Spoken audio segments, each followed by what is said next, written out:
de la antología, así es.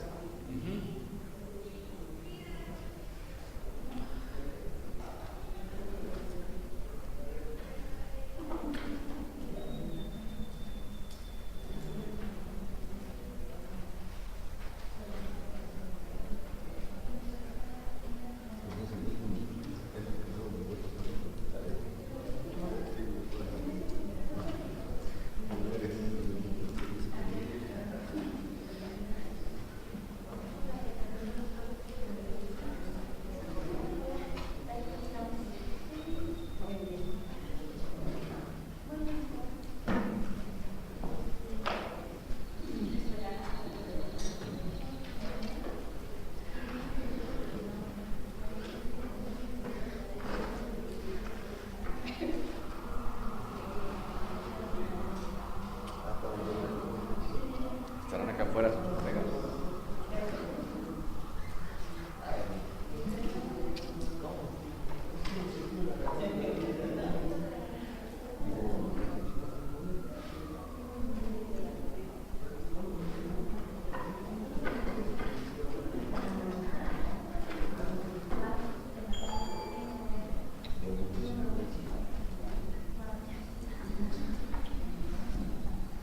Bien, continuemos. Después de los mensajes de WhatsApp, de Messenger, de todo. No, yo hice lo mismo. Ya no podemos vivir sin esto, ¿verdad? ¿O sí? Sí. ¿Quién sabe? ¿Quién sabe? Pueden olvidar el desayuno en la casa, pero el teléfono celular nunca. Ay, dejé el desayuno, no importa, ahí me compro una empanada al rato. Dejé el celular, no, espérate, ahí voy. ¿Mande? Va de regreso, sí, eso es imposible. Muy bien, hablamos del siguiente capítulo dentro de nuestro proyecto, que ya es el marco teórico.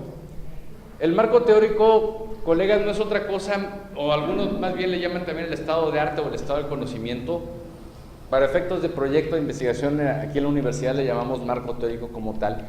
Sin embargo, este marco teórico lo vemos precisamente como la parte que nos va a orientar nuestro estudio de manera teórica, y lo que yo siempre les digo, para que no nos perdamos en tanta bibliografía y estar revisando y cuáles van a ser las fuentes bibliográficas que voy a estar utilizando, también lo vinculo mucho con el planteamiento del problema, con el tema y con el problema general que yo estoy investigando, para que no tengan que tener 150 libros y espantarme al momento de todo lo que voy a leer.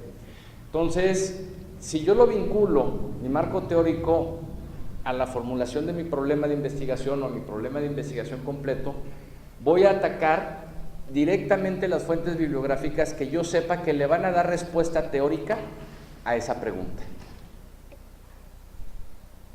¿Y cómo le hago para identificar qué libros sí y qué libros no? Las tablas de contenido, los índices de los libros, ¿sí? Aparte del título. Muchas veces el título no nos dice si nos va a servir o no nos va a servir, o creemos que nos va a servir por el título del libro. Si no leemos nosotros la tabla de contenido, si no leemos el índice, no vamos a saber realmente si nos sirve o no nos sirve. Entonces, y si aparte yo lo vinculo al planteamiento de mi problema, entonces ya sé qué tipo de fuentes bibliográficas requiero, ya sé dónde pedirle a Google que me busque. Y sobre todo una parte interesante de Google que se llama Google Académico o Google Books. ¿Sí? Google Books nos da una infinidad de títulos y de visualizaciones previas de muchos libros, y el Google Académico nos dice qué otras personas abordan el tema que nosotros estamos buscando. Y nos puede dar archivos en PDF, nos puede dar investigaciones, nos puede dar tesis, nos puede orientar de mejor manera que el Google tradicional. El Google tradicional nos va a llevar a monografías.com. No lo ocupen, por favor. ¿Sí? Son plagios de los plagios. Monografías.com. Buenas tareas, son plagios de los plagios de monografías.com. ¿vale? El Rincón del Vago, imagínense con el puro nombre, Rincón del Vago. O sea, soy tan vago que me escondo en un rincón para copiarme los trabajos que han copiado otros. ¿Sí? Entonces, elimínenlo por favor de su lista de búsqueda de documentos académicos y pongan en su buscador Google Academy o Google Académico y no les va a arrojar ni Rincón del Vago, ni monografías, ni nada por el estilo. ¿Sí? Entonces, si ustedes logran, como les decía, documentar la necesidad de realizar el estudio a través de su planteamiento, entonces su marco teórico va a estar mejor enfocado y ustedes van a poder tener más clara la respuesta teórica a su propio planteamiento. Si ustedes están haciendo una investigación descriptiva meramente documental, entonces pues el marco teórico le va a dar respuesta a su planteamiento tal cual. Pero si van a hacer una investigación correlacional que requiera parte del marco teórico de un preexperimento, un experimento, un cuasi experimento, la respuesta teórica se la van a dar precisamente a través del marco teórico. ¿Sí? Obviamente todo esto tiene la pertinencia disciplinaria y nos va a ayudar a establecer hipótesis también este marco teórico, aunque la hipótesis la podemos desarrollar desde antes, siempre y cuando el tipo de estudio que nosotros estemos elaborando representa para nosotros la elaboración de una hipótesis o no. Entonces prácticamente a grandes rasgos este puede ser la estructura general de nuestro marco teórico. ¿Sí? Entonces en este esquema pues explico a grandes rasgos lo que acabo de platicarles hace un momentitito. Establecer el qué y el cómo de nuestra investigación nos proporciona conocimiento profundo de la teoría y le va a dar un significado a nuestra investigación.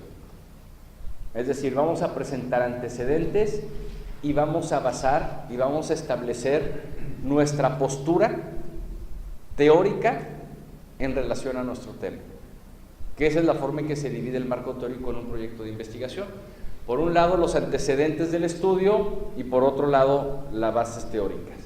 Entonces, el marco teórico son una serie de elementos conceptuales y teóricos que guardan relación intrínseca con el planteamiento y las variables de investigación.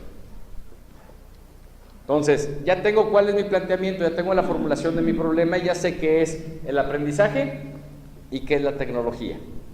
Ya tengo mis dos variables.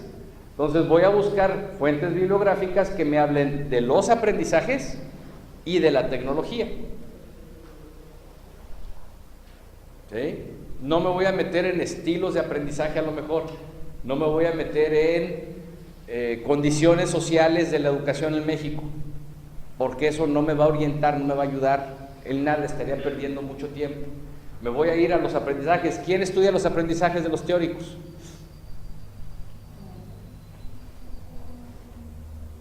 ¿Perdón? Pedagogos, psicólogos. ¿Qué autores, por ejemplo? Piaget, Brunner, Ausubel, Vygotsky, Cole, ¿sí? Y todo va a depender de qué teoría quiero yo adoptar para poder elaborar mi estudio. ¿Sí? Entonces, lo quiero abordar desde una perspectiva constructivista o a lo mejor lo quiero abordar desde una perspectiva conductista, lo quiero abordar desde una perspectiva socioconstructivista, que es distinto, o lo quiero abordar desde un punto de vista constructivista, pero como tiene relación con la tecnología, entonces ocupa una teoría nueva que se llama conectivismo, por ejemplo, que no deja de estar basado también en el constructivismo. ¿Sí? Entonces todo va a depender y eso me va a dar precisamente en la lectura más orientación al estudio hacia donde yo quiero llegar, sin olvidar mis variables. No las voy a operacionalizar en el marco teórico, no las voy a definir operacionalmente en mi marco teórico, simplemente las tengo para basarme en qué es lo que han hecho otros investigadores y qué es lo que me dice la teoría relacionado con mi variable aprendizaje y con mi variable tecnología. ¿Sí? Los antecedentes son los estudios previos que guardan relación con el problema. Ahí sí, ¿cómo? No nada más cuando veíamos la identificación del problema y la descripción del problema, veíamos o hablaba de cómo lo han abordado otros investigadores. En la parte de los antecedentes, en una tesis, en un proyecto de investigación, no es nada más cómo lo abordaron, sino qué resultados obtuvieron de la investigación que ellos hicieron. Y nos va a ayudar a poder comparar esos resultados con los nuestros. Y cómo se comporta ese mismo problema independientemente de la muestra que se haya empleado u ocupado. Nos ayuda incluso a saber si estamos haciendo las cosas bien o las estamos haciendo mal. O qué posibles resultados podamos obtener cuando nosotros realicemos nuestro experimento. ¿Sí? Por cierto, ya hago un paréntesis cultural grandote.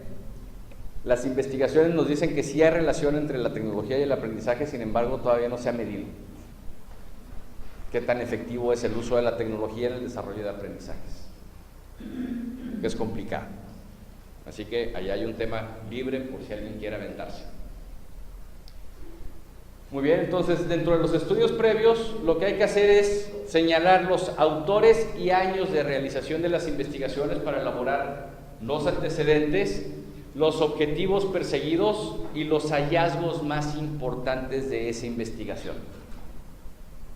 ¿Qué tantas investigaciones? Lo suficiente como para contextualizar los antecedentes de las investigaciones y del tema que ustedes están desarrollando junto con sus variables. No les puedo decir 2, 3, 4, 5, sino lo suficiente. ¿Cuándo es suficiente? Pues eso mismo la propia experiencia o el propio trabajo se los va dando. ¿Sí? Esa es la primera parte, digamos que la primera sección del marco teórico, los antecedentes. La segunda parte de nuestro marco teórico son las bases teóricas. Ahora sí, estos son las proposiciones y el conocimiento que generan los diversos teóricos en relación al tema. ¿Sí? ¿Por qué? Porque están constituyendo lo que dice aquí, ese punto de vista o el enfoque que va a llevar nuestra investigación. Sí queremos hablar del constructivismo, pero ¿qué autores del constructivismo? No todo el constructivismo nos puede servir para estudiar el aprendizaje y la tecnología. ¿Están de acuerdo?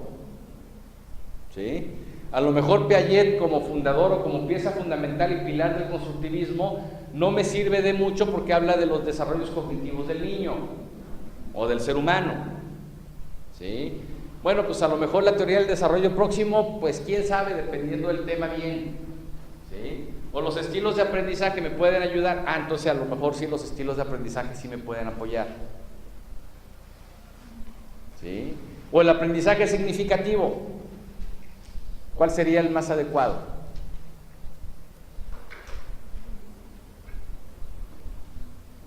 Es un supongamos. Si quiero medir aprendizajes relacionados con la tecnología.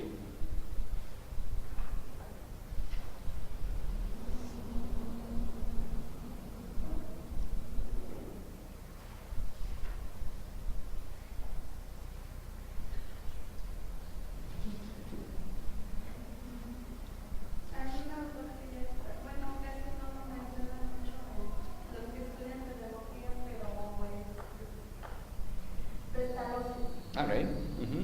Que porque él trabajaba con los niños fuera del salón, no teniendo sentados 2, 3 horas, 4 horas, sino que él decía que el niño aprende más en la práctica, que los chicos pueden ir a realizar alguna actividad, pueden estar 1 hora y en esa hora pueden aprender muchísimo, pero realizando.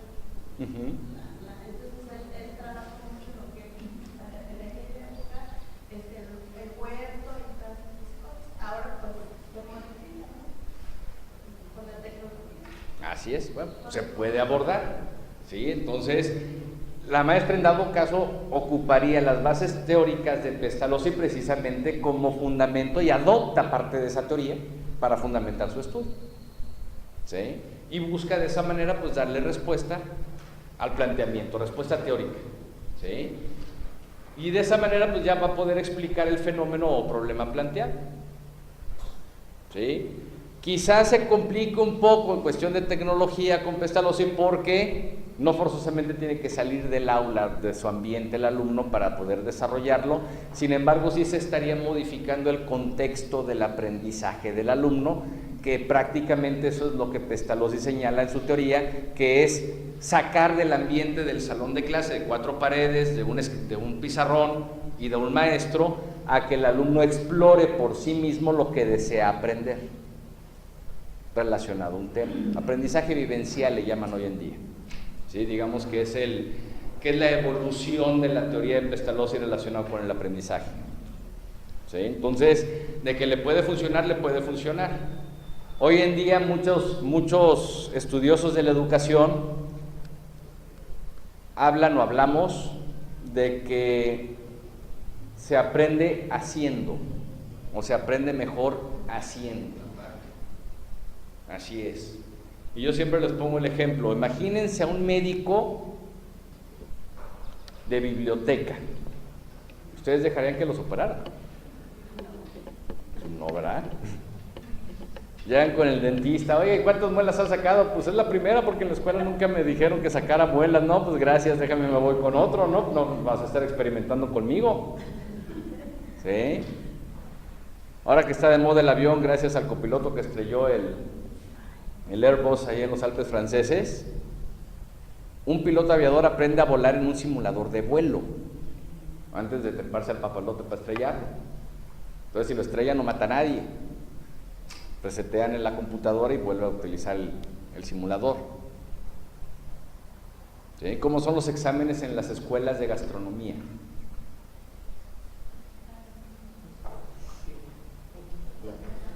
Pues en la cocina, ¿no? Con la prueba final, métete a la cocina y haz todo lo que hagas. ¿Cómo son nuestros exámenes en la normal, en pedagogía, en comunicación, en historia, en derecho? Escritos, ¿no? No, pues ahí está el detalle. ¿Sí?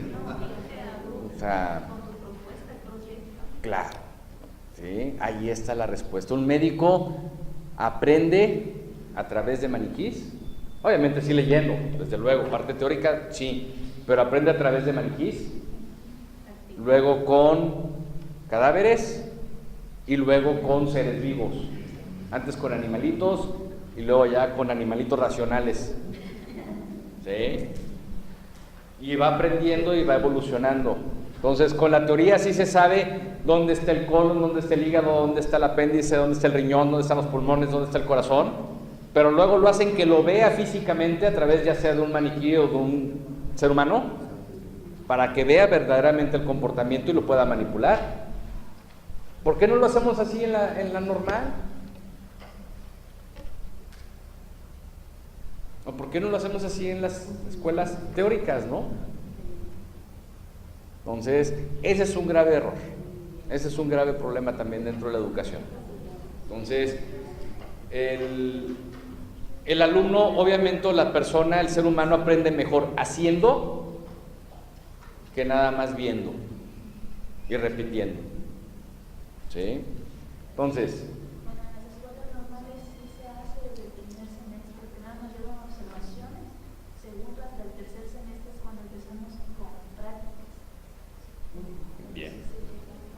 perfecto. Oye, ahorita, ¿no? Con esto de algunas tecnológicas, por ejemplo, trabajan la educación dual, ¿no? Le llaman dual. Yo creo que por ahí se va inclinando, ¿no? En que la parte teórica que se recibe en la escuela la que en la práctica. Así es. El problema, maestro, es que muchas veces cuando llegamos al salón de clase, ok, ya nos enseñaron a dar una clase. ¿Sí? Y yo pondría también entre comillas un poco el enseñarte a dar una clase. Lo que te enseña a dar clases es la experiencia desde mi punto de vista. ¿Sí? Que yo sepa, no hay un manual en el escritorio del profe cuando llega y dice, este es el manual del profesor, tienes que hacer, punto número 1, esto. No hay. Eso te lo da la experiencia. Y la mejor experiencia es la que uno vive como alumno. ¿Sí? ¿Nos estamos saliendo un poco? Sí, no importa. ¿Okay? Yo siempre les digo a los primeros que dicen, es que voy a empezar a dar clase, ¿qué hago? ¿Qué haces? Pues haz maravillas, no te puedo recomendar otra cosa. Haz magia, a ver si capta la atención de los chavos, no se parte cabeza, pero no, o sea, le digo, ubícate frente a tu grupo y cómo te gustaría que te dieran a ti la clase. Y cuando la des, ponte enfrente de ti y cómo te comportarías si estuvieras recibiendo una clase como tú le estás dando. Algunos me han contestado, no, pues me hubiera dormido. Pues por eso se te durmieron. De hecho, sí. Es que se fue la mitad del salón, ¿tú te hubieras ido? Sí, pues por eso se te fueron. Sí. Entonces, lo mejor que te puede pasar como maestro para aprender a dar clase, pues es dando clase. Para que nadie te lo cuente. ¿Sí? Es que quiero saber a qué sabe un pastel. ¿Y ya lo hiciste? No, pues hazlo. Si no lo haces, nunca vas a saber. Entonces, exactamente igual. ¿Sí? Y aprender y aprender y aprender. ¿De quiénes? De los que están enfrente de ustedes. ¿Sí? Regresamos. Muy bien. El marco teórico, ¿qué tan extenso va a ser? Dependiendo también del tema. Y si es demasiado extenso, lo podemos dividir. ¿Sí? Obviamente, pues en secciones. De manera tal que se vaya estructurando nuestro marco teórico hasta lograr nosotros determinar hasta aquí le dimos respuesta teórica a nuestro problema planteado. Y no estar pensando en la cantidad de hojas, sino pensar en nuestro planteamiento. Seguimos. Entonces, algunas recomendaciones: ubicar el problema con un enfoque teórico determinado, eso nos va a ayudar a evitar divagar, oíamos hace un momento. Relación entre la teoría y el objeto de estudio, nunca pierdan de vista su objeto de estudio. Si van con niños, entonces a lo mejor sí puedo utilizar aquello. Si van con adultos, pues, quién sabe. ¿Sí? Entonces no pierdan de vista su objeto de estudio. Si es con universitarios, no es lo mismo el aprendizaje en un niño en nivel primaria, media, superior, que en nivel licenciatura. Ya es distinto, es otro desarrollo, son otros comportamientos. Entonces, debo tener claro mi objeto de estudio. La posición de distintos autores sobre el problema objeto de investigación. No se queden y no se claven nada más con uno. Traten de buscar 2, 3 autores, porque eso les va a abrir a ustedes un poco más la capacidad de analizar y de interpretar críticamente una cita que ustedes estén empleando en su marco teórico. Que para eso son las citas, ¿eh? Las citas fundamentan, las citas sustentan, pero me obliga a interpretarlas y a relacionarlas con mi trabajo. Si no, de nada sirve. Entonces sería un compendio de citas textuales de diversos autores. Mejor hagamos una antología, no un proyecto de investigación o marco teórico. Y de esa manera copiamos y pegamos y ya, sencillo. ¿Va? Y eso que ya se los había dicho, ¿no? Adoptar una postura por parte del investigador, la cual debe estar justificada. Todos los investigadores nos sentimos atraídos por una teoría y quizá nos casamos con ella. Pues nada más hay que justificarla para el estudio. ¿Por qué me estoy basando en esta teoría? ¿Sí? Y sí es muy común ponerlo en la introducción. ¿Sí? Este estudio estará basado en Pestalozzi por tal y tal razón. ¿Ok? Desde el momento ya estamos, y desde el inicio entonces ya estaremos justificando para el lector el por qué estamos abordando el trabajo de determinada manera. Entonces, esto lo va a ver muy rápido, que son partes meramente estructurales de forma. La elaboración del marco teórico deberá seguir los lineamientos de la American Psychological Association en cuanto a ideas principales, secundarias y detalles, que eso también viene explicado incluso en el documento de ejemplificación del estilo APA. ¿Sí? Primer nivel de encabezado, segundo nivel de encabezado, tercer nivel de encabezado. Y vamos a utilizar, APA utiliza hasta 5 niveles de encabezado, nosotros nada más utilizamos 3. ¿Sí? Y que para efectos prácticos ya del marco teórico, como mi marco teórico viene siendo el encabezado de primer nivel, capítulo 2, marco teórico, luego entonces estaré ocupando prácticamente encabezados de segundo nivel y encabezados de tercer nivel. Capítulo 2, marco teórico, encabezado de primer nivel, segundo nivel, antecedentes. Encabezado de segundo nivel, bases teóricas. Encabezado de segundo nivel, la teoría de Pestalozzi o la teoría de Piaget, el desarrollo del niño. Y dentro del desarrollo del niño, encabezado de tercer nivel, de 0 a 5 años, de 5 a 10, de 10 a 15, etc. Entonces voy desarrollando, digamos que la estructura del marco teórico con base en el estilo de la American Psychological Association. Y eso me voy rápido y le digo porque son meramente estructuras. Entonces tengo una idea principal, otra idea principal, secundarias, detalles y demás. Es como si estuviera haciendo el 1, el 1.1, el 1.1.1. Nada más que no hay numeración. Muy bien. Posteriormente, de acuerdo a la tabla de contenido, viene la definición de términos. Los términos no es otra cosa más que el significado preciso de acuerdo al contexto donde nosotros estamos planteando nuestro problema o desarrollando nuestro problema. ¿Sí? ¿Qué significa para nosotros aprendizaje? ¿Qué significa para nosotros tecnología? ¿Qué significa para nosotros crecimiento? ¿Qué significa para la investigación, desarrollo? Entonces es darle un significado específico a un concepto determinado. De esta manera vamos a poder nosotros clarificar cualquier posible definición semántica distinta a algo. Vamos a suponer que establecemos qué es mejor, McDonald's o Burger King. Bueno, pues definiremos en términos qué es para nosotros mejor. Si es que dejamos nuestro planteamiento ambiguo. ¿Sí? ¿Por qué? Porque hay muchos problemas semánticos alrededor de la palabra mejor. ¿Sí? Entonces, ¿en qué sentido utilizamos las palabras o conceptos?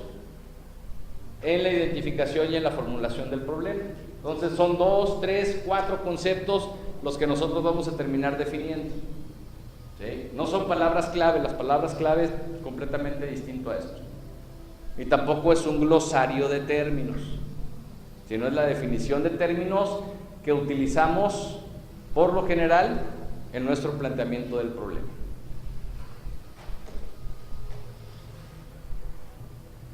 Ahí están las diferencias entre lo que es la definición de términos y un glosario.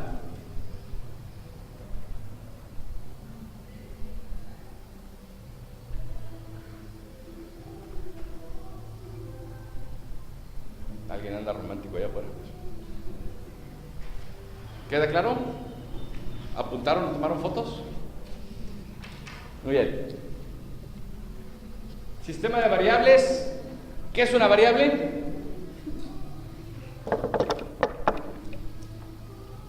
Cualquier cosa que puede ser medible u observable. Cualquier cosa. ¿Sí? No nos vamos a meter a detalles que si son variables ordinales, si son variables de valor, si son variables... No me quiero meter en ese tipo de embrollos ahorita. Simplemente una variable es cualquier característica observable de algo o que es susceptible de modificación o sufrir alguna modificación. ¿La edad es una variable? Sí. ¿No es modificable? No, pero sí es observable, sí es medible. La estatura, la condición social, el aprendizaje. ¿El clima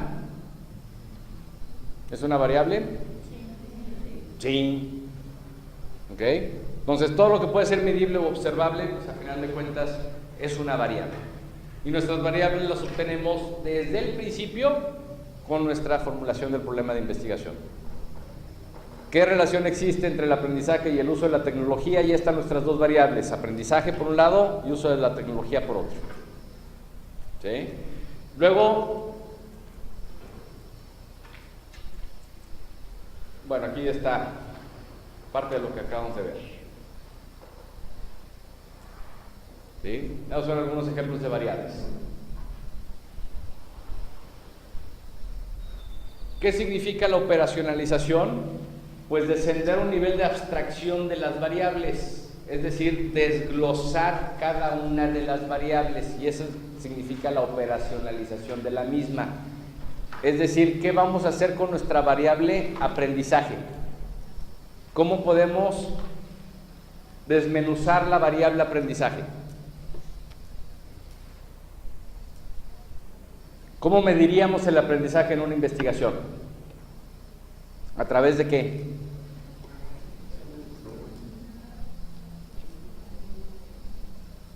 ¿Calificaciones? ¿Cómo? Ok, el instrumento va a ser una prueba y nos va a servir en la operacionalización, sí, pero la variable aprendizaje tiene subvariables. Sí. ¿Cuál sería una subvariable de aprendizaje? Tipo de aprendizaje. ¿Qué otro? De estrategias de aprendizaje. A eso se refiere la operacionalización. Si yo tengo mi variable y sé que tiene 2 o 3 subvariables, voy a saber qué indicadores requiero para poder medir esa variable.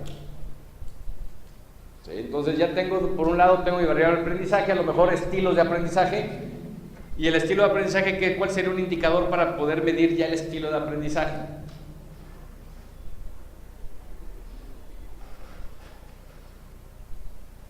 ¿Sale? Lo identifico. Luego, ¿cómo voy a medir ese indicador? A través de un cuestionario, de una encuesta, de la observación, de preguntas directas, etc. Entonces, lo que me permite hacer la operacionalización es ir estructurando mentalmente el trabajo que voy a realizar físicamente más adelante. Es decir, estoy abstrayendo la información de la variable que yo voy a estudiar, o la que voy a medir, o la que voy a interpretar, o lo que voy a estar estudiando en sí. La mejor forma de poder operacionalizar variables, colegas, desde mi punto de vista, es mediante los objetivos específicos.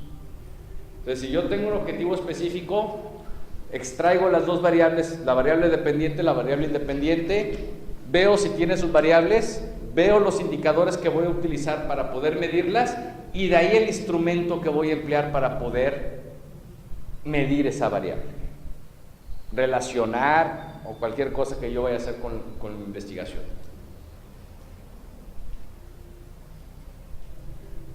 Vienen las hipótesis. Ahí dice, explicaciones tentativas del fenómeno investigado que se formulan como proposiciones. Es decir, la hipótesis es una proposición. ¿Sí? Es algo, es el adelanto, digamos, a la respuesta que nosotros queremos o nos hemos planteado. Es lo que creemos nosotros que va a suceder con nuestra investigación y con nuestro experimento. Pongo el mismo ejemplo, aprendizaje relacionado con la tecnología. ¿Qué posible hipótesis puedo establecer?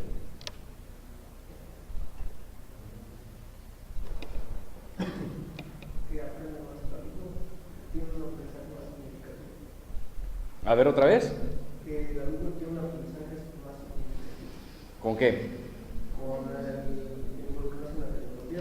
Ándale, ya, hay que clarificar, hay que tener en cuenta nuestras variables siempre. ¿Sí?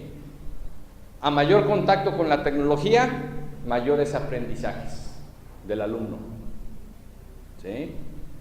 Quiere decir que me estoy adelantando a que si yo pongo a mis alumnos en contacto con la tecnología permanentemente, cuando mida su aprendizaje va a ser mejor que antes.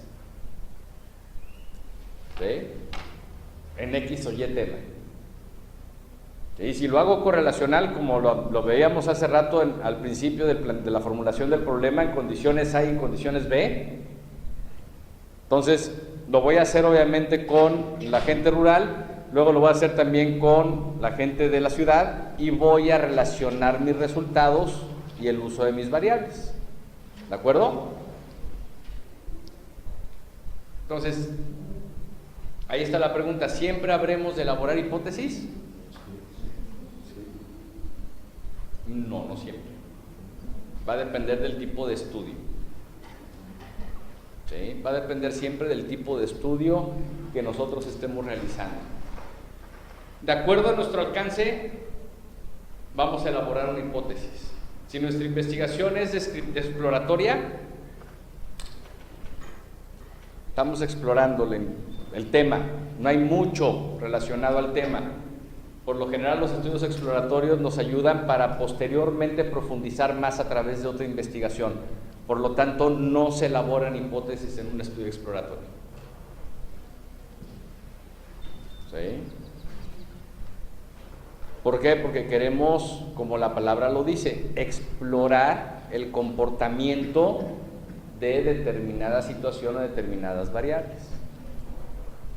Entonces únicamente vamos a establecer cómo es que se comportan determinadas situaciones en determinadas condiciones, pero no vamos a poder, no nos alcanza para elaborar una hipótesis.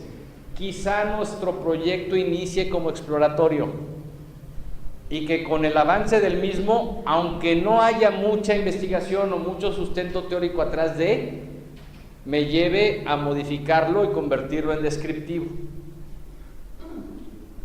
Y quizá me lleve a avanzarlo y convertirlo en relacional y posiblemente en explicativo. Es decir, una investigación puede iniciar como exploratoria y terminar como explicativa. Mientras más leamos, más nos adentremos en el problema, más investiguemos, nos puede ir dando muchas más herramientas para poder cambiar la profundidad de una investigación. Sin embargo, estamos a nivel de proyecto. Eso quiere decir que desde el principio nosotros sabemos y establecemos algo. Eso nos lo puede dar después, ya la práctica.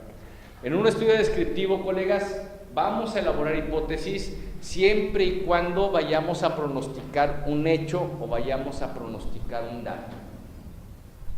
Si no vamos a pronosticar un hecho o un dato, no vamos a elaborar tampoco hipótesis, porque estamos describiendo nada más una variable o describiendo nada más la relación entre dos o más variables.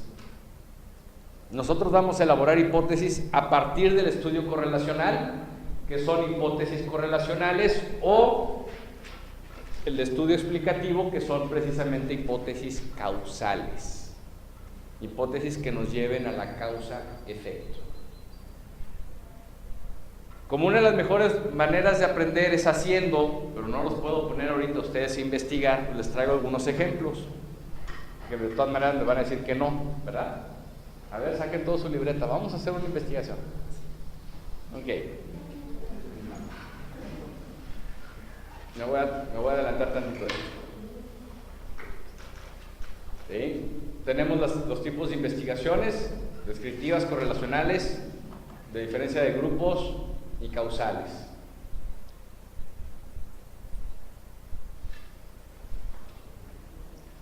Como ya vimos que no se van a elaborar hipótesis en el exploratorio, pues no hay nada exploratorio, pero vamos a las descriptivas siempre y cuando vayamos a pronosticar un hecho o un dato.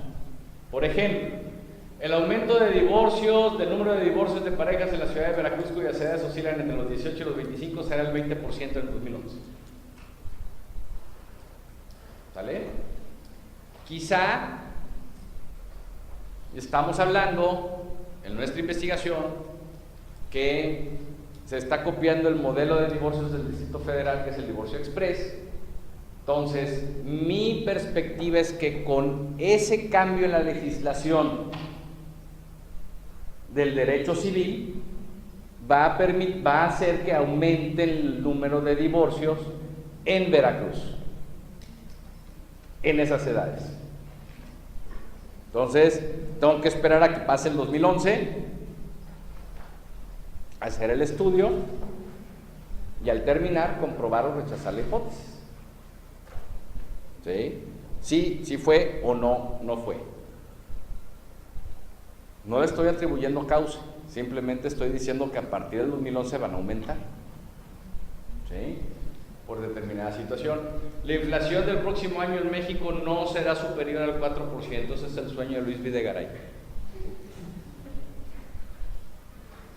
Y va a seguir siendo el sueño de Luis Videgaray durante todo el sexenio. ¿Sí? Eso no quiere decir que no sea superior. ¿Sale? Pero ese es un ejemplo meramente de cómo establecer o elaborar una hipótesis descriptiva. ¿Cómo se puede hacer una hipótesis correlacional?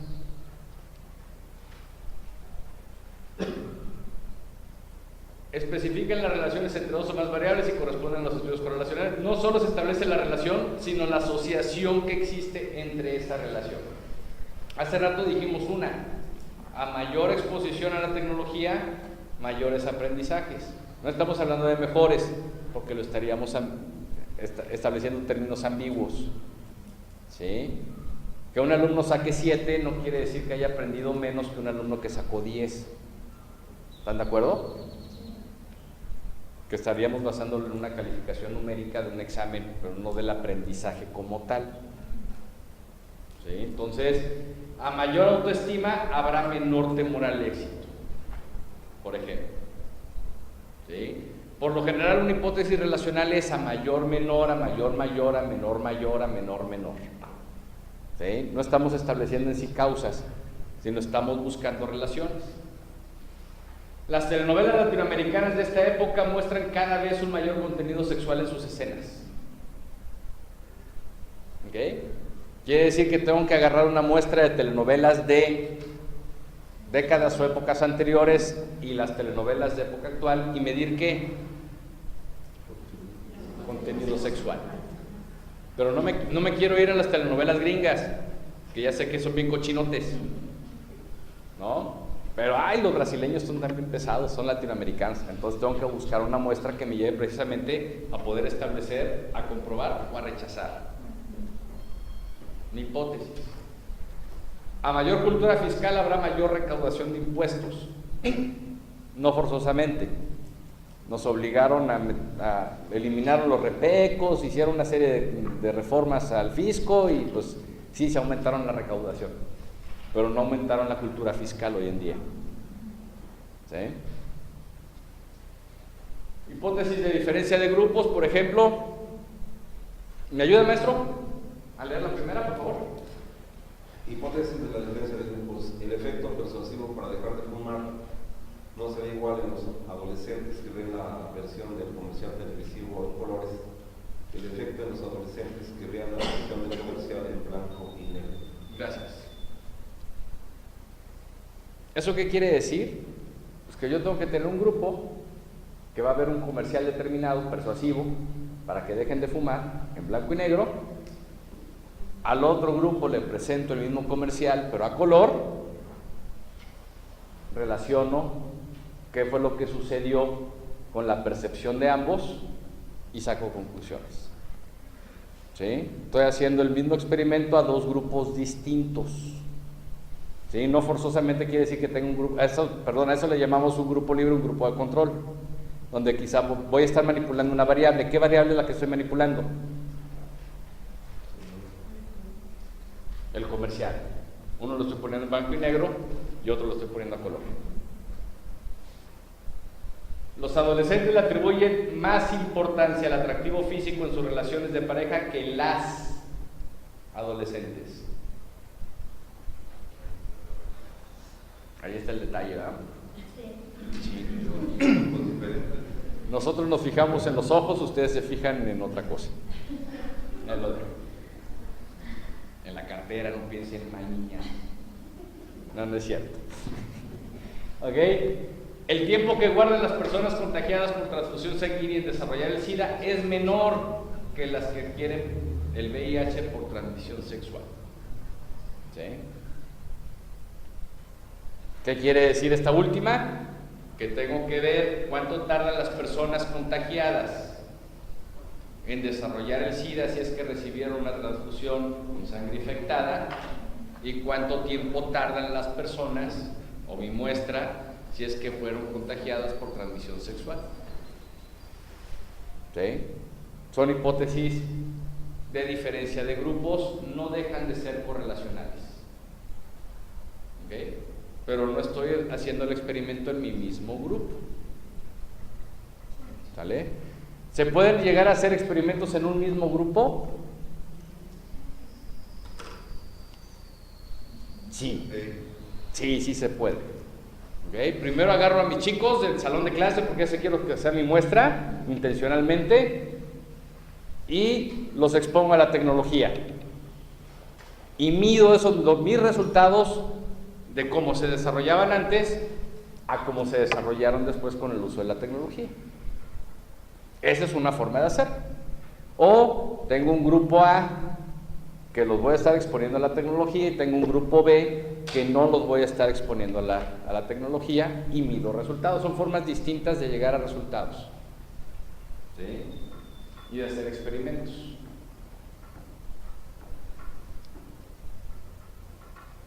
Okay.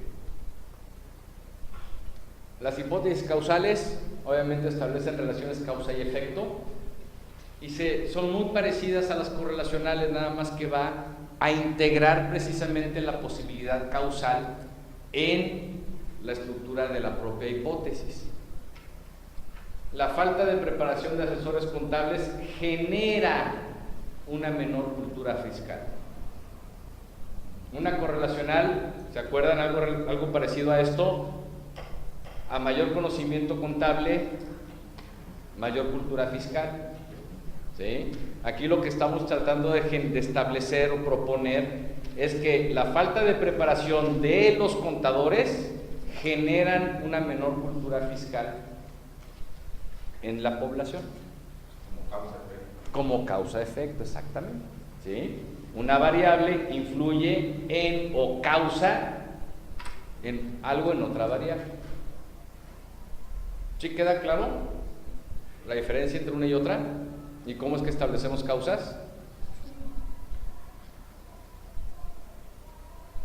Un clima organizacional negativo crea bajos niveles de innovación en los empleados. ¿Sí? Esta causa crea este efecto.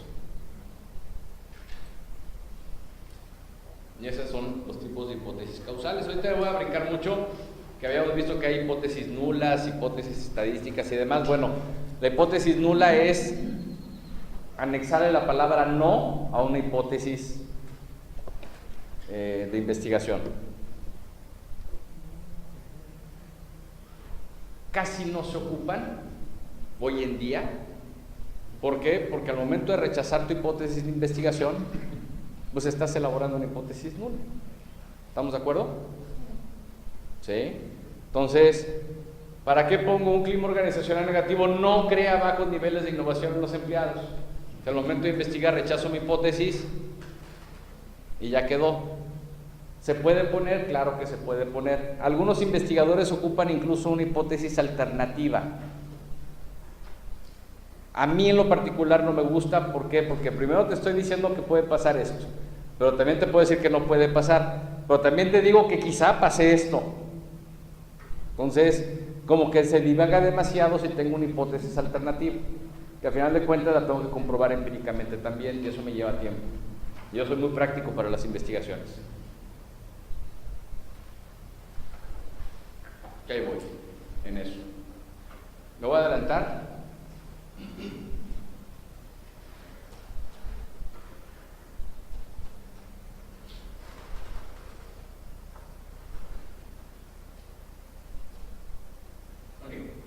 Ya vamos en el capítulo 3, que es el último, el capítulo metodológico. Ahora sí, yo sé que tengo que llegar a la puerta, ya sé para qué tengo que llegar a la puerta, entonces ahora tengo que establecer el cómo le voy a hacer para llegar a la puerta. ¿Sí? Medir el camino, establecer cuántos pasos tengo que llegar, dar el primero, movimiento físico que tengo que hacer, etcétera. El capítulo metodológico es precisamente los pasos que vamos a hacer utilizando quizá el método científico para poder llegar al resultado que espero y a responder al planteamiento y a comprobar o rechazar mi hipótesis. ¿Sí? Entonces todo esto pues obviamente describe y justifica el tipo de estudio, el diseño, el sujeto, el universo, la muestra, así como los diversos instrumentos y técnicas que yo voy a utilizar. ¿Okay? Entonces, ¿eso qué quiere decir? Que aquí tengo que decir cuál es mi población, cuál es mi muestra, qué técnica empleé para determinar y seleccionar a mi muestra, si fue un muestreo probabilístico, si fue no probabilístico, si fue al azar, si fue sistemático, si fue intencional, hablando de los no probabilísticos, porque eso se puede hacer. ¿Sabes qué? Tengo un grupo de 20 alumnos y quiero estudiar los aprendizajes de los 20 alumnos, pues no voy a hacer un muestreo de 20. ¿Sí? Voy a investigar a los 20. Entonces estoy haciendo un censo. Pero quiero ver entre niños y niñas. Ah, bueno, pues entonces a lo mejor ya divido entre los niños y entre las niñas y los emparejo, entonces ya estoy utilizando un muestreo intencional. ¿Por qué? Porque así conviene a mis intereses, yo soy el investigador. Y si nosotros lo sustentamos con diversas fuentes metodológicas, pues ya lo hicimos. O con otros estudios. Fulanito de tal en tal año utilizó esta metodología y este muestreo para establecer sus resultados y con base en esto lo voy a apoyar. ¿Ok? Entonces, todo esto que nosotros vamos a lograr y cómo lo vamos a lograr, lo vemos precisamente en el marco metodológico. Ya veíamos los niveles de investigación, ¿sí? De una u otra manera los vimos en la parte de las hipótesis. Y nuestro diseño de investigación, que puede ser experimentales o no experimentales.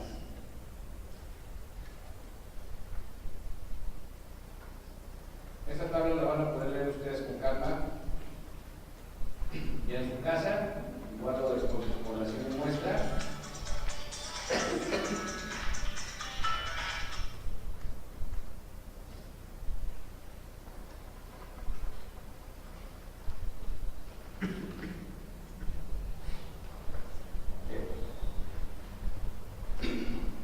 Me vengo a esta tabla. ¿Cómo podemos nosotros obtener los datos de acuerdo a lo que nosotros queremos hacer?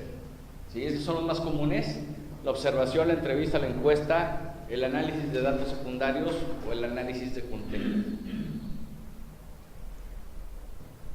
Dependiendo del tipo de investigación, dependiendo de la operacionalización de nuestra variable y dependiendo de nuestra hipótesis, van a ser los instrumentos que nosotros vamos a emplear para poder obtener los resultados que buscamos.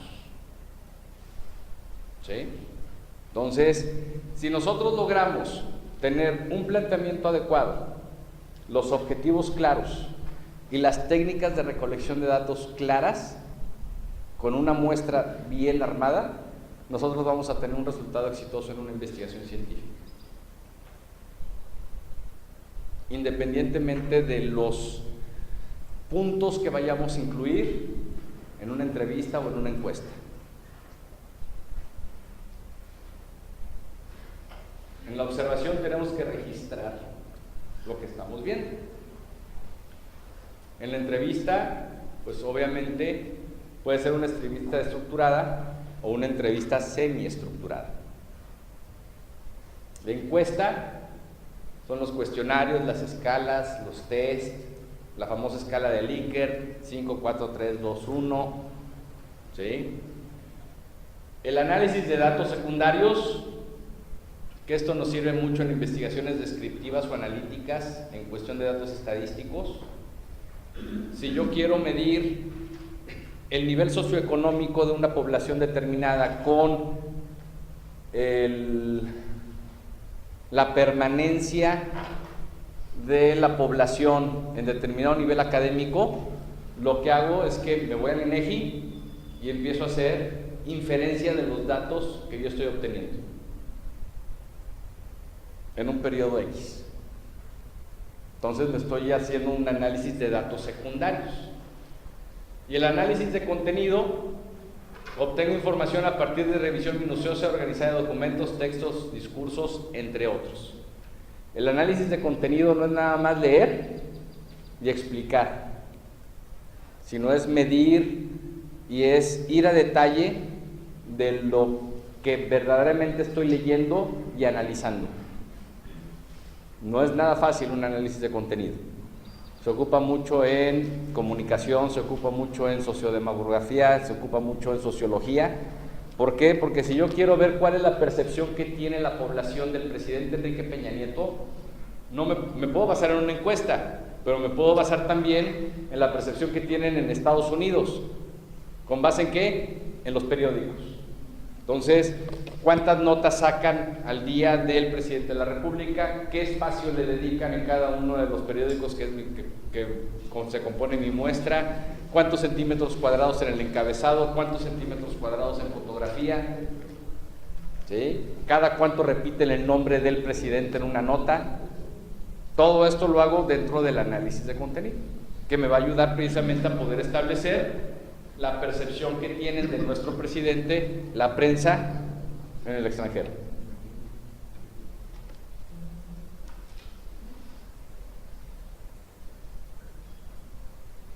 Ay, qué feo.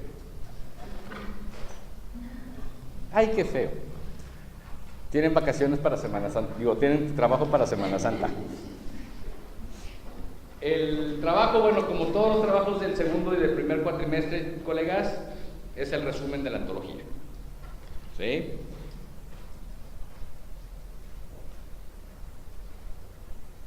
Recomendaciones para su resumen. Si no se los dijo el maestro Flores al principio, se los digo yo ahorita. No es demasiado tarde todavía, estamos a tiempo. Lean la antología y extraigan la idea principal de la misma. La antología, si es que no la han leído, viene muy, ¿cómo les diré? Muy conceptual, muchos conceptos. Entonces, traten ustedes de extraer la idea principal del texto. ¿Qué preguntas se pueden hacer ustedes para extraer la idea principal de un texto?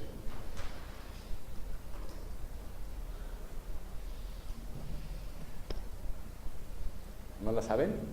Bueno, 6 preguntas básicas, ¿no? ¿Qué ocurre? ¿Cuál es el tema?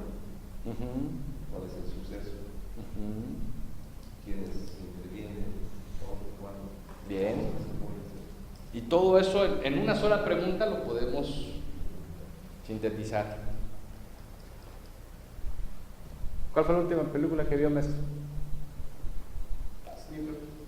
¿De qué trata? Haga de cuenta, yo la quiero ver, pero no sé si... Un tipo que es el mejor francotirador. Ajá. Y se gana un hombre y se muere. Ok. ¿Qué es lo que acaba de hacer el maestro? Respondió a la idea general de la película. ¿Sí? Entonces, para poder extraer la idea general de un texto, colegas, pregúntense de qué trata. Pero para poder saber de qué trata, pues la tuvieron haber leído. ¿Sí? Diferente hubiese sido, ¿ya vio la película de francotirador? No. Ah, pues entonces no me la puede contar. ¿Sí? Para poderla contar, necesito haberla visto. Entonces, colegas, esa es la pregunta principal que ustedes se deben hacer para poder decir, bueno, la idea principal de la antología es esta. Y ya que la leyeron una vez, léanla una segunda vez, pero tratando de preguntarse,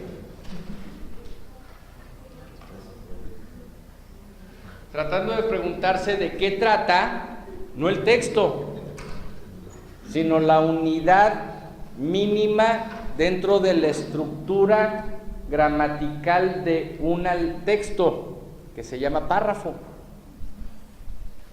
Y la estructura mínima gramatical dentro de un párrafo es oración. Pero vámonos al párrafo. Si yo me pregunto de qué trata el párrafo, podré estar extrayendo la idea principal de ese párrafo. Y yo ya sé que un párrafo tiene una introducción, un desarrollo y una conclusión. Cuando yo veo un punto y aparte, quiere decir que ya cambió de idea el autor. Quiere decir que ya hay otra idea en el siguiente párrafo. Entonces puedo ir estableciendo ideas principales, ideas secundarias, me voy estructurando una especie de índice, o si no lo hago, y ya que lo tengo, ahora sí, ¿qué fue lo que entendí de la lectura? Y ese es un resumen. Así de sencillo. Estructuro, hago mi tabla de contenido, describo con las propias palabras lo que entendí de la lectura. No voy a hacer una interpretación de la lectura, simplemente voy a describir, a escribir con mis propias palabras de lo que trata, y de esa manera podré no exceder el 25% del texto original, no estaré utilizando citas textuales, no estaré utilizando ni cortando ni pegando, ¿verdad? El grandioso copy-paste. Hoy en día los alumnos hacen lo mismo que yo hacía en la secu. La diferencia es que yo lo hacía con un lápiz o con un lápiz bicolor. En rojo las ideas principales, en azul las ideas secundarias. Nunca utilicé el azul. Porque la maestra me decía, las ideas principales es lo más importante. Entonces, pues, todo era lo más importante. Nunca utilicé el azul, todo estaba en rojo.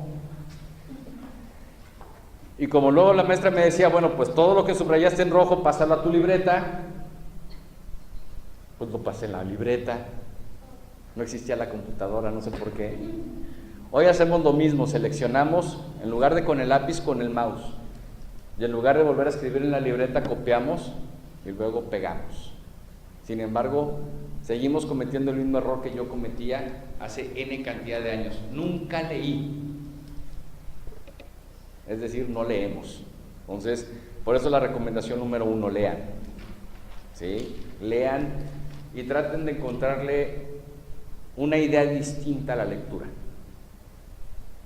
No, el maestro Flores Fuentes le pedí que se encargara de evaluar la sede. Entonces, así como el maestro Flores Fuentes, yo les digo, no evaluamos cantidad de hojas en un resumen. ¿Vale? Me han entregado resúmenes de una de las antologías más extensas que ustedes han tenido en sus manos, que es módulo 1, 2 y 3 del diplomado en docencia, 543 hojas en total. Hace 2 años pedíamos el resumen de las 3 lecturas, es decir, de los 3 módulos. Ustedes nada más les pedimos de 1, ¿o no? ¿Sí? Me hicieron un excelente resumen de los 3 módulos de 8 cuartillas.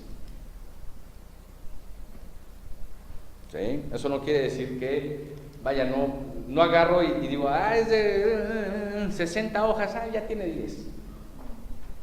5 hojas, no, hombre, ya tienes 6, no. ¿Sí?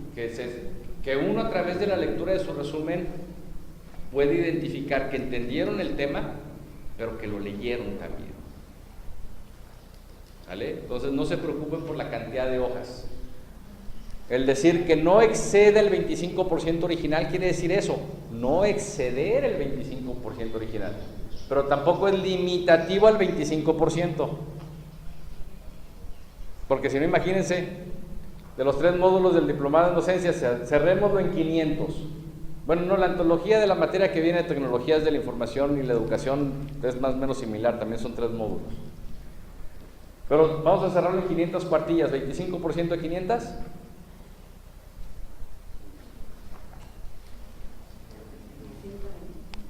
$125. Imagínense un resumen de 125 cuartillas. ¡Ay! No. A la cuartilla 15 y estoy copiando y pegando. Sí. ¿Por qué? Porque tengo que cumplir con un requisito de extensión. Es que si no lo logro me truenan. ¿Por qué? Pues por el 25%. Ahí voy el 25%. No. Perdón, no más del 25%. Pero tampoco quiere decir que hasta que llegue al 25%. ¿Vale? Con que abarque todos los contenidos de la antología, los temas, sepa identificar la idea principal, sepa describir las ideas secundarias con un lenguaje propio y una estructura comunicativa propia, ustedes estarán haciendo un excelente resumen. ¿Va? Lo mismo va a suceder con los ensayos, colegas. ¿Sí? El primer ensayo que les vamos a pedir es un ensayo.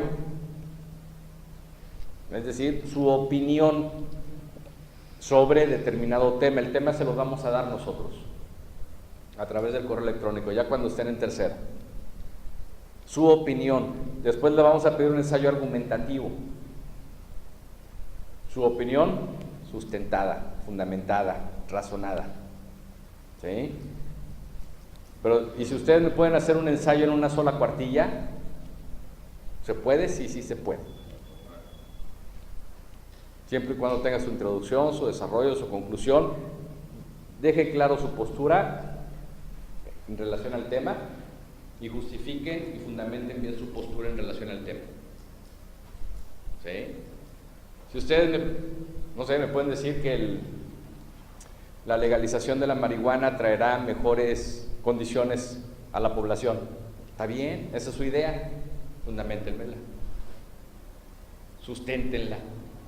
¿Sale? No me voy a meter con su idea, sino con la forma en que fundamentaron y sustentaron esa idea. O viceversa. ¿Sí? La legalización de la marihuana va a traer mayores conflictos sociales. Ok, ¿por qué? ¿Sale? Todo va a depender de la tesis que ustedes elaboren en un ensayo. Y la monografía, la forma en que ustedes logren investigar en fuentes bibliográficas un planteamiento determinado. Esto. Intentar. ¿Sale? Yo de vez en cuando me meto al correo y leo sus trabajos también, pero no los evalúo, nada más los leo. ¿Sale?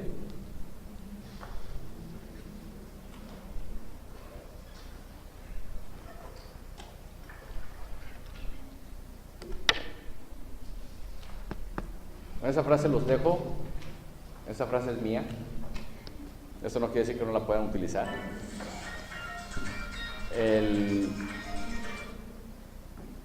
El primer paso ya lo dieron todos. ¿Sí? Vamos a seguir avanzando. Y si quieren que lo hagamos juntos, con todo gusto.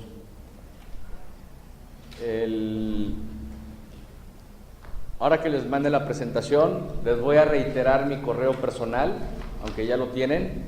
El correo que ustedes recibieron de ejemplificación del estilo Apple, donde estaba la portada, donde estaba todo eso, en la parte final ahí viene mi correo electrónico personal, viene mi Facebook, viene mi cuenta de Twitter, y si no, ahora que se los envíe el lunes, esta presentación PowerPoint a sus correos, ahí abajito se los voy a poner en mi firma otra vez, tanto el correo personal, cualquier duda que tengan, cualquier pregunta que me quieran hacer, adelante. A veces me tardo un poco en el Facebook, ¿verdad, maestra? Pero bueno, los leo. Me pueden también buscar en el Facebook. Ya no hay ningún problema. Gracias a la maestra que me mandó invitación al Facebook, borré todas mis fotos de tanga con lentejuela que tenía. Entonces ya no van a ver mis series de Eduardo en tanga. Ya pueden entrar libremente al Facebook si ustedes quieren. O también la cuenta de Twitter, y con todo gusto ahí discutimos cuestiones políticas, educativas, de valores y demás. ¿Sí? Si tienen radio, me pueden escuchar todos los días de 6 a 8 en la XEU. Soy el conductor del noticiero. Entonces, de 8 de la mañana a 4 de la tarde en la universidad, de 4 hasta las 8 de la noche en la estación de radio, y con mucho gusto ahí estoy. Y estoy para ustedes. Muchas gracias.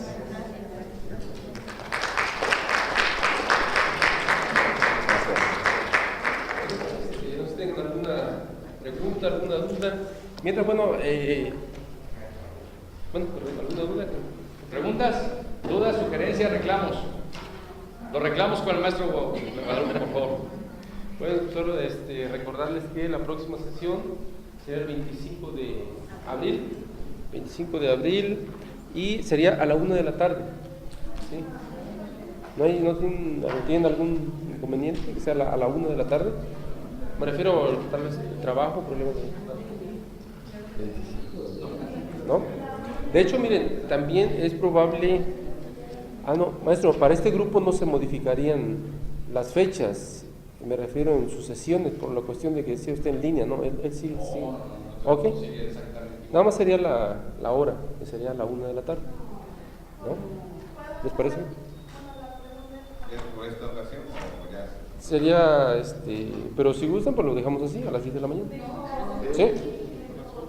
La pregunta del por qué obedece meramente a... ¿cómo les diré?